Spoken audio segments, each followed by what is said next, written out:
Hey team, so today's topic I want to go over how to run a faster marathon time. Okay, and the marathon, as you all know, takes an enormous amount of time and effort in order to really get it right. There are going to be times in your buildup where you feel as though this particular distance is not for you. My advice is to stay on it, stay committed, keep getting out the door, keep putting in the work. Don't let up. Don't let a few bad workouts or rad races dictate your future success. You know, there was a sprinter that recently reached out to me and left me a comment. He had run a 2:48 for the marathon recently in Boston, and he was a sprinter in high school. So this was an athlete that really was not focused on distance running. You never know what you're going to be able to achieve in this particular distance unless you get out and you see and you test yourself. And when it comes to running a faster marathon time and how to run a faster marathon time, it's all about consistency. Okay, it's about getting out the door when so there's days where you are not going to want to do it. There's days where you're going to be out on the track and you don't have teammates to push you along. I had plenty times over the years where I was either training in absolute horrendous weather conditions. I didn't have athletes or teammates to be out there and pushing me on the track or on the roads. And then I had other times, obviously, where I did have those luxuries of having somebody to push me and hold me accountable.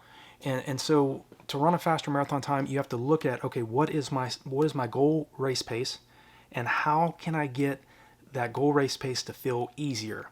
Okay, we all know that running easy aerobic base mileage every single day is not going to improve your body's lactate tolerance as a marathoner.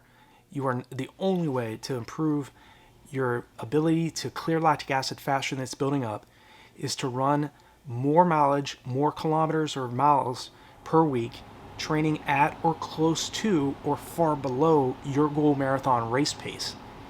Okay, longer durations training at your anaerobic threshold. This is when you go out and you do tempo runs. When you're training at that particular intensity, which is right around 86 to 88% of your maximum heart rate, you're spending more time being uncomfortable. So another key tactic here to running a faster marathon time is you have to get comfortable being uncomfortable. And again, if you're just running easy every single day, all you're doing is really burning fat, which is still important. You're building the endurance, but that's just one small piece of being a great marathoner. The first time I ran the marathon in 2002 at the 2002 New York City Marathon, in my debut, I ran 2:43:36. And I didn't know what I was doing. My first mile was 16 flat. Part of that was because we were running for charity and we weren't allowed to start the race until every runner had crossed the start line. So I started in 32,189th. Moved up to 257th place overall, and that was my first experience. As time went on, I realized the importance of hydrating well in your races. So if you've had problems in the past with the marathon distance, and maybe you've blown up in the latter stages of the race, some of the key reasons why this happens to marathoners is, again, spending too much volume each week, running too slow. Okay, you want to get beyond just the volume. You have to focus on specificity and specific training, running at speeds that are somewhat slower than goal race pace. Maybe that's around 15 to 20 seconds slower than race pace. And then training at paces that are closer down toward your 3K to 5K race pace. The reason why you want to do that and experience a mixture of intensities during the week is you get race pace to feel more manageable, where you can sustain that race pace and it's not so intimidating for you, because again, in training, you've done your homework in training so well that when you go down and you start to rest and you start to taper down your volume and your intensity, you are getting into that flow state. You go into the race tapered down correctly, and you didn't start dropping your volume and your intensity 3 weeks or 4 weeks out from your main race, and you go into your goal race feeling energized, and because you didn't start dropping your volume and intensity too far out from your main race. So I think that's really something that's really important in terms of how to run a faster marathon time. It's not just the volume you're doing, but it's the quality of work you're doing and how you set up that taper phase. So if you've never tried this in the past, if you don't take anything outside of this video, remember this: do a 10-day rather than a 3-week taper. I've PR'd from everywhere from the 5-mile distance all the way up to the 50K distance doing this specific tactic. Okay, again, a lot of times athletes will start dropping volume and intensity too far out, and they go into the race and they feel lethargic and tired, and they wonder, what the heck, why should I, why do I feel so tired? It's because you didn't continue to remind your legs of what you've been training them to do up until those last 10 days. One key thing that I want you all to keep in mind when you go into a taper phase, it's going to be very hard for most runners to back off and to relax. We're so used to putting in that consistent mileage and going out and doing the track workouts for our training, our preparation, that once we start, backing off, we feel as though we're getting out of shape. You're not getting out of shape. You're allowing your body time to recover from all that heavy stress load that you placed on it. And because if you have that discipline to slow down, allow yourself time to rest, get some massages, hydrate well during those 10 days, and do just basic maintenance workouts, is just making sure that you go into those final days of your marathon well rested and not burning yourself out leading into that. How to run a faster marathon time also comes down to how you set up doing your long runs. Okay, I've said this a lot, just because long runs, whether you're training for the mile or you're training for the marathon distance, if you change up your tactic and your strategy of how you do these long runs, and you start doing a varied pace long run where you have some intensities running at goal marathon race pace, some intensities where you're running just jog relaxed pace, and other miles or kilometers during that long run where you're running down toward your 5K race pace, where obviously you're not going to be able to run that particular pace for the marathon, but you're varying the pace, you're changing up the intensities, you're running very high anaerobic efforts, and then you're running very low aerobic efforts, you're mixing it up. If you do that, and you follow the next week by an easy relaxed long run, and again, you focus on preferably a 12 to 16 week block of training rather than a 4 to 8 week block of training, if you do that consistently over a long enough period of time, you're going to start seeing some big gains in the marathon distance. I coached a guy on that had a personal best of 347, and he dropped his personal best down to 258. I've known other athletes that I've coached that have dropped over an hour off their marathon time. So this is a type of distance where you can drop significant amount of time off your marathon time, as opposed to, say, the 5K, where really you can only drop a few seconds to maybe a couple minutes eventually in that particular distance, because it's so short and it's over so fast. It's a highly anaerobic event. The longer races require you to be more, obviously you have to be even more mentally tough in the longer races like the marathon distance, as opposed to the really short distances like the mile, the 800. Yes, you still have to be extremely tough in those particular races as well. Because running is a mental sport too.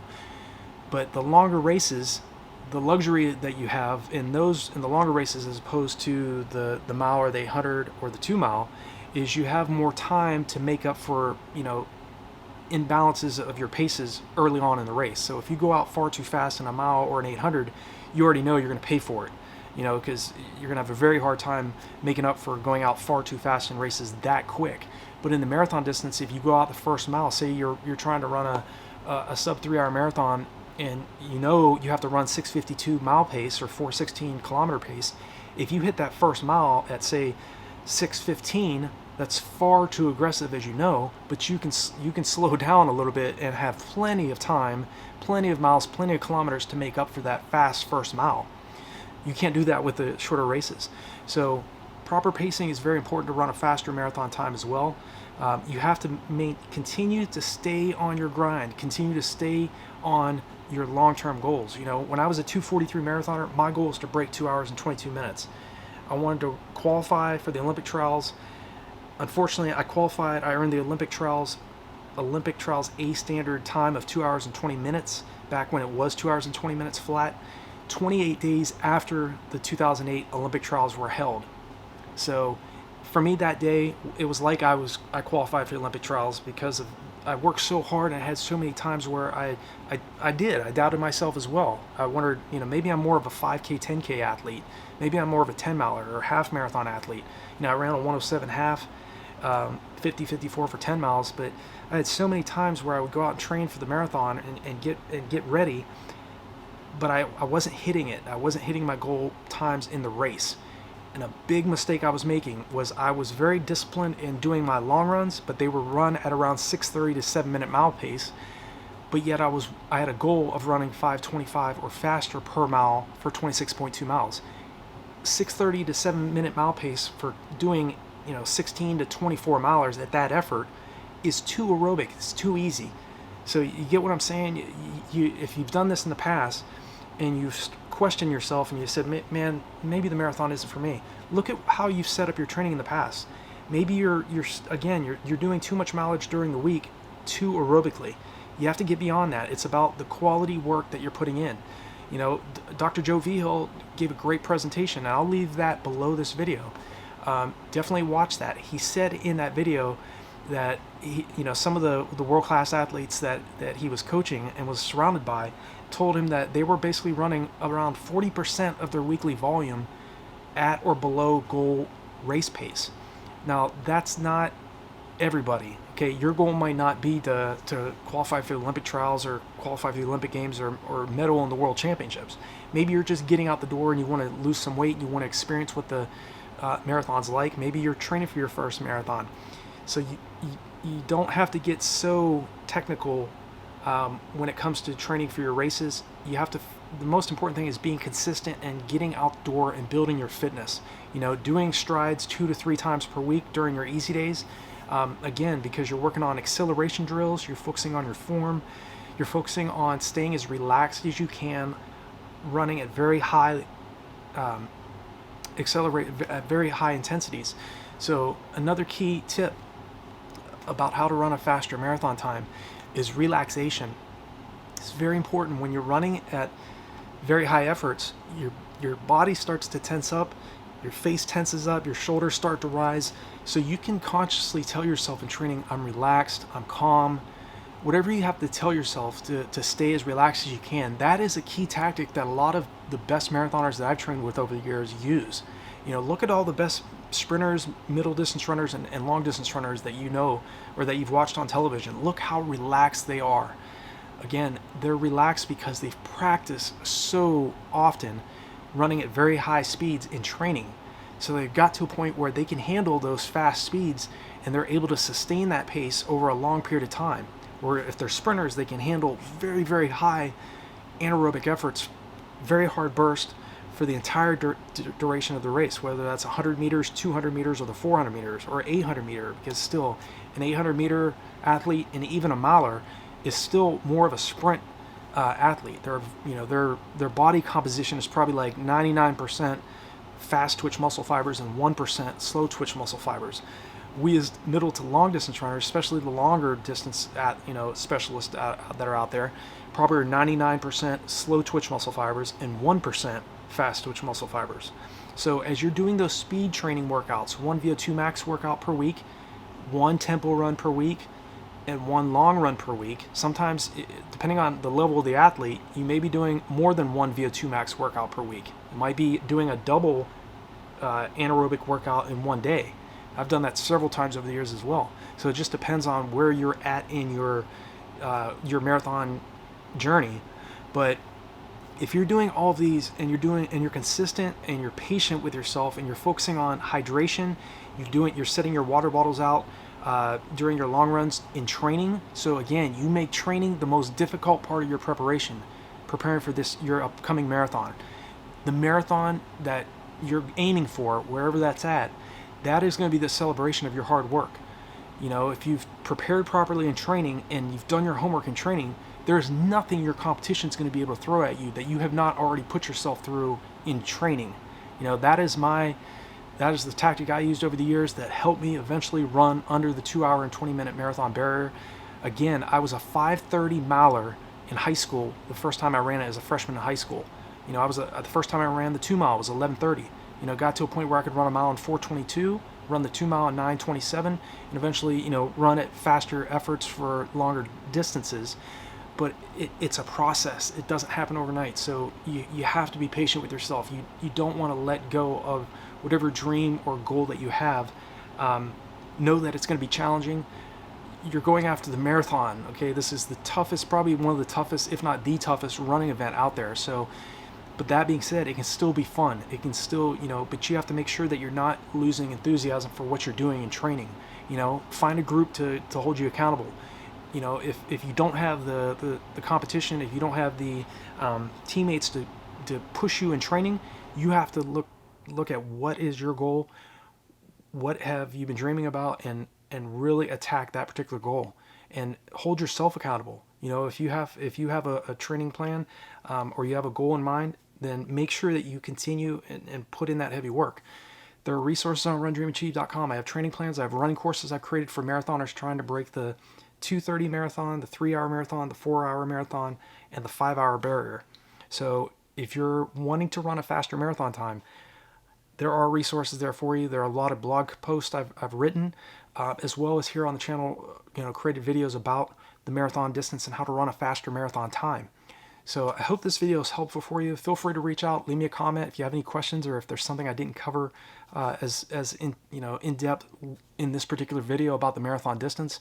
And I'll either make another video about it, or I'll just answer your question underneath the video. So I wish you all the best in your marathon journey.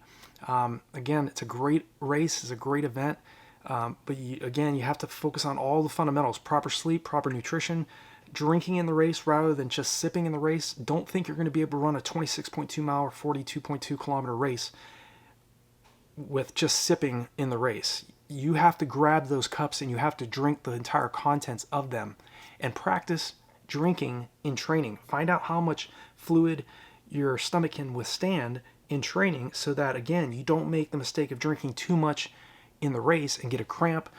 Whereas, you practice that in training, you have an idea of how much you can take, and then you get into the race and you finish the race properly. And again, you run that last 10 kilometers of the race faster than your competition, and you get across the finish line in that time goal that you have in mind. So that's all I have for you today. I hope this video has been helpful for you, and I will talk to you all in the next one.